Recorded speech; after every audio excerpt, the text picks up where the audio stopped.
ভান্ডার খানা সব সব সিরিয়াল দিতেছে, খায় নাই 15-20 দিন ধরা। ভাই কি কর 15-20 দিন ধরে খায় না, ভান্ডার খানা সব চলে এসে গেছে। তো মহাস্থান করে যদি 1 কোটি লোক থাকে, তার 1/2 কোটি লোকই এই খাওয়ার এখানে ঘুরঘুর করতেছে। এরা মনে হয় কতদিন ধরেই যে খায় না।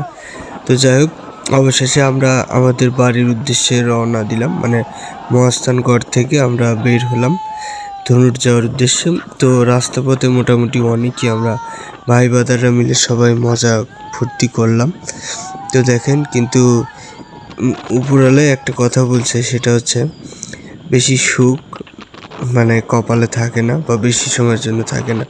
তো এই সুখটাই আমাদের জীবনের কাল রাত্রি হয়ে দাঁড়ালো।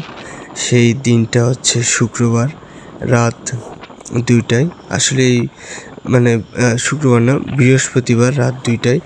এই বৃহস্পতিবার রাত 2টায় এটা আমাদের মানে যে কজন মহাস্থানে গিয়েছিলাম তাদের জীবনে একটা স্মরণীয় রাত। তো এই রাতটা আমরা কোনোদিনও ভুলতে পারবো না। খুবই একটা মানে আমরা মৃত্যুর হাত থেকে বেঁচে এসেছি।